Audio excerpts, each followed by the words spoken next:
Hello guys, तो मैं आप लोग के सामने लेके आ गया हूँ पैरासाइट का एक नया एपिसोड नंबर 18, जिसे मैं हिंदी में एक्सप्लेन करने वाला हूँ। और हाँ, जिन लोगों ने मेरे चैनल को अभी तक सब्सक्राइब नहीं किया है वो जाके सब्सक्राइब कर लें। और एक चीज़ और, क्योंकि कल मैं वीडियो अपलोड नहीं कर पाऊँगा तो आप लोग गुस्सा मत होइएगा, क्योंकि मेरे यहाँ एक फंक्शन है। तो इस वीडियो को ज़्यादा लंबा ना खींचते हुए let's start the intro. You got to know now it's how we I get that just for being human be absolute better we do not even have anything in their peace. Maybe they're not saying about watching us thinking that someday we will be that.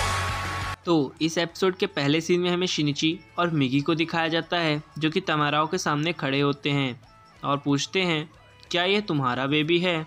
जिसके बाद तमाराओ बोलती है कि हाँ, ये मेरा baby है। यहाँ पर तमाराओ बताती है कि मैंने ह्यूमंस के साथ काफ़ी ज़्यादा अच्छा वक्त बिताया और उनके पास काफ़ी अच्छी तरह की फीलिंग्स हैं। यहाँ पर ये बताते हुए वो काफ़ी ज़्यादा खुश भी हो रही थी। जिसके बाद वो बताती है कि मैंने एक पैरासाइट प्रिपेयर किया था तुम्हें मारने के लिए, जिसके अंदर 5 तरह के पैरासाइट्स हैं, जो कि तुम्हें मारने में फ़िलहाल तो नाकाम है या फिर बाद में मारने आ सकता है। शिनिची ये सुनकर काफ़ी ज़्यादा परेशान हो जाता है। यहाँ पर हमें तमाराओ को दिखाया जाता है, जो कि कह रही होती है कि अपने आप को ज़्यादा परेशान करने की ज़रूरत नहीं है। जिसके बाद शिनिची थोड़ा शांत होता है। यहाँ पर हमें तमाराओ को हंसते हुए दिखाया जाता है। जिसके बाद शिनिची और मिगी दोनों ये देखकर काफ़ी ज़्यादा हैरान होते हैं कि एक पैरासाइट कैसे हंस सकता है।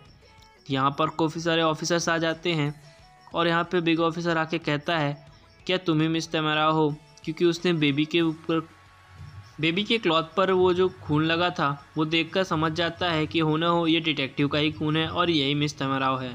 जिसके बाद मिस तमाराओ बोलती है एक्सक्यूज़ मी। जिसके बाद ये अपनी गन निकाल लेता है और सभी ऑफिसर्स को अपनी पोजीशन लेने के लिए बोलता है कि सभी अपनी पोजीशंस ले लो। शिनिची वहाँ से जाने लगता है कि तभी तमाराओ बोलती है तुम्हें अपनी इस ह्यूमैनिटी को बचाने के लिए तुम्हें रुकना होगा यहाँ पर। जिसके बाद उस पर गन फायरिंग होती है और उसके दिमाग पर गोली चलाई जाती है, लेकिन यहाँ पर उसको कुछ नहीं होता।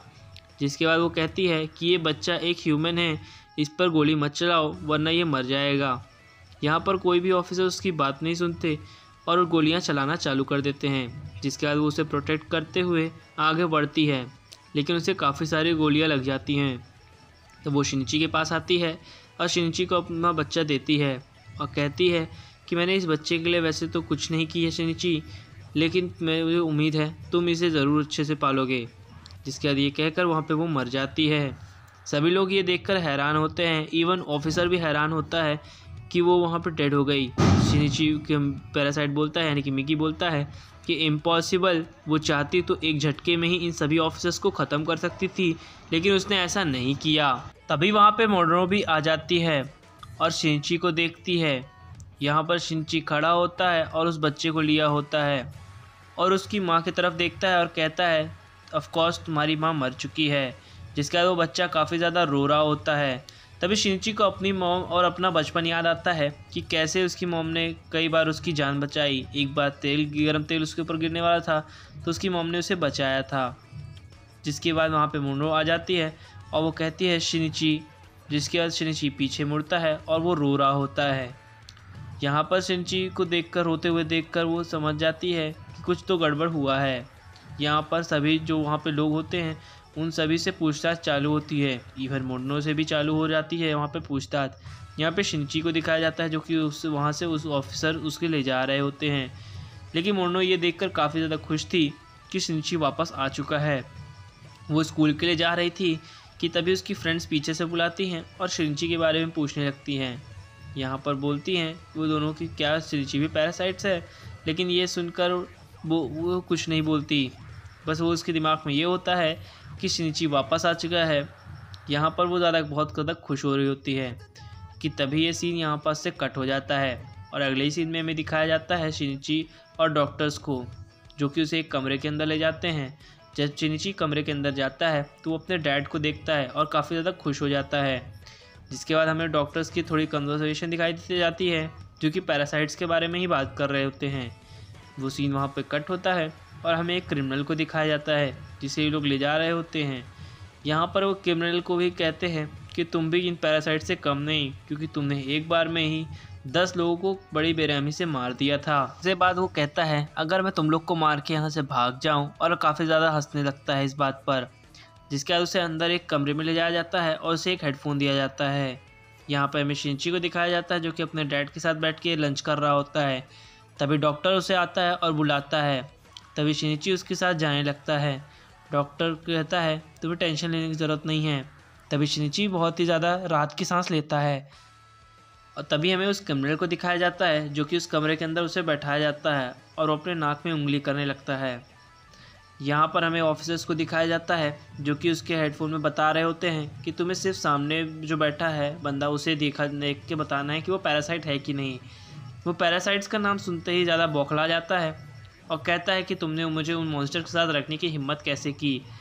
जिसके बाद वहाँ पर ऑफिसर बताता है कि तुम्हें घबराने की ज़रूरत नहीं है, क्योंकि जहाँ पे तुम बैठे हो और वो शीशा काफ़ी ज़्यादा बहुत बुलेट प्रूफ है और काफ़ी ज़्यादा मजबूत है। ना ही उसके अंदर बुलेट घुस सकती है और ना ही किसी तरह का ब्लेड। जिसके बाद वहाँ पे शिनची को ले जाया जाता है उस कमरे के अंदर जहाँ पर उसके जैसे कई और बैठे होते हैं। इन पर एक्चुअल पे इल्ज़ाम होता है कि ये सभी पैरासाइट्स हैं। और यहाँ पे इस कैदी को इसलिए बुलाया जाता है यहाँ पर क्योंकि इसकी इंस्टिंक्ट बहुत ज़्यादा फास्ट थी। ये सेंस कर लेता था कि कौन किस इवल इंटेंशन से है और कौन कैसा है। शायद वो पैरासाइट्स को भी सेंस कर सकता है। पर एक के बाद एक सभी इंसानों को अंदर भेजा जाता है और वो उन सभी को देखकर बताता है कि ये बंदा नहीं है। यहाँ पे एक्चुअली में कि एक दूसरे को सिर्फ देख सकते हैं, बातें नहीं कर सकते। जिसके बाद वहाँ पे एक औरत आती है जिसे क्रिमिनल देखकर काफ़ी ज़्यादा शर्माने लगता है। और यहाँ पर ये ऑफिसर कहता है वाह क्या बात है, ये क्रिमिनल शर्माते भी हैं। यहाँ पर वो काफ़ी ज़्यादा देखकर हंसने लगता है। जिसके बाद उस लड़की की फट जाती है, 2 की पावर 3 हो जाती है एक्चुअल में। खैर यहाँ पर वो डर के खुद ही भाग जाती है। यहाँ पर हमें क्रिमिनल को दिखाया जाता है जो कि सो रहा होता है और डॉक्टर उसे आकर उठाता है।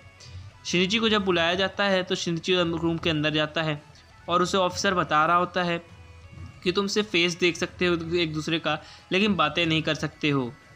जिसके बाद शिनची ये सुनता है और कहता है ठीक है। जिसके बाद वहाँ पर वो ऑफिसर्स खड़े होते हैं और देख रहे होते हैं और वो उस क्रिमिनल को बोलते हैं कि अब तुम उसकी तरफ देख सकते हो। जिसके बाद बोलता है हाँ ठीक है देख रहा हूँ, ज़्यादा बोलने की ज़रूरत नहीं है। जिसके बाद वो उसकी तरफ देखता है तो गुस्से के फेस से देखता है। जिसके बाद वो शिनची को आगाह करते हैं कि वो तुम्हारी तरफ देख रहा है। और शिनची भी घबरा जाता है क्योंकि वो उससे शक हो चुका था कि ये एक पैरासाइट हो सकता है। यहाँ पर एक्चुअल में ये दोनों बोल तो नहीं सकते थे, लेकिन ये एक दूसरे को सिर्फ देखकर ही समझ गए थे। जिसके बाद ये एपिसोड यहीं पर ख़त्म होता है। तब तक के लिए sayonara and good bye. Thank you for watching my videos and subscribe my channel.